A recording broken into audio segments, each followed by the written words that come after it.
Hey gang, so there's a piece of news making the rounds right now that to me sounds like the future of marketing. Zeta Global just announced a collaboration with OpenAI to improve autonomous marketing capabilities. And while on the surface, that sounds huge and super exciting, there's autonomous campaigns and there's AI-driven decisions, marketing that runs itself essentially.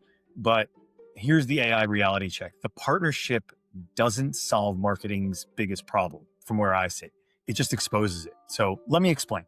What people think this announcement means is they hear autonomous marketing and they think, great, this is going to be wonderful. Fewer people, fewer decisions, less work. They imagine that AI will be deciding what to say, who to target, when to send, as well as how to optimize, all without any friction. And technically, sure, on the surface, the capability is getting there, but capability has never been the bottleneck when it comes to AI and marketing. Here's the real bottleneck. The real bottleneck is autonomy only works when ownership is already clear. So AI doesn't replace decision-making, it accelerates it. And what that means is that if there's any ambiguity that you already have within your system, it just gets amplified instantly. So if you have unclear KPIs, if you have messy data, marketing and sales aren't aligned, autonomous AI doesn't fix that. It just, boom, makes it louder and messier. And that is a massive, massive problem. What Zeta and OpenAI are really signaling to all of us is, well, it's not that marketing can finally run itself. That's for sure. What they're signaling is that marketing is becoming an operating system problem, not a tooling problem. Because the moment that you move from assistive AI to autonomous AI, you're no longer asking, what can this tool do? You're asking, who in the organization owns the decision when AI acts? And that's a leadership question, not a software question. And that distinction is very important. So here's the part that most companies aren't really ready for.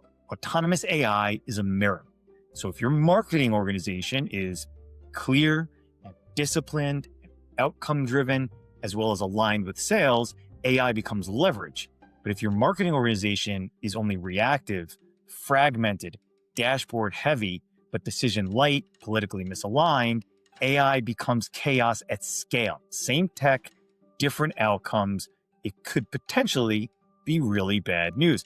And the cost and why some companies will fail is because they rush toward that autonomy. And the real problem that Zeta is going to have to deal with is that most companies will rush toward that autonomy and they'll say, yeah, baby, let's go. Let's turn it on. Let's test it. Let's pilot it, without answering those foundational questions first. What decision is the AI allowed to make? What decision is it not allowed to make? What happens when the AI is wrong? It happens. Who's accountable? Who's not informed, etc. If you don't answer those questions first, autonomy becomes the problem. So here's where my company Torque fits into all of this and why I built Torque. It's not to help companies use AI, but to help leadership teams map decisions, clarify ownership, reduce the noise, and embed AI where it actually creates an advantage. Torque AI treats AI as infrastructure, not magic. You should as well, because autonomy only works when the system, remember this, the system underneath is sound, humans get guardrails, and AI operates within a clear model. So yes, Zeta partnering with OpenAI is important and it's exciting, but not for the reason that all these headlines are suggesting. The real shift is this. Marketing is no longer about creativity at scale. It's about decision-making at speed. And the companies that win won't be the ones with the most autonomous features. They're just running themselves. They'll be the ones with the clear systems underneath everything, fewer decisions, and the strongest human judgment involved. AI is not here to replace you guys. It's here to replace indecision. And autonomy doesn't remove responsibility. It concentrates it. And that's the AI reality check. If you liked the video, as always, subscribe, like, and share. Thanks so much. Keep up the good work.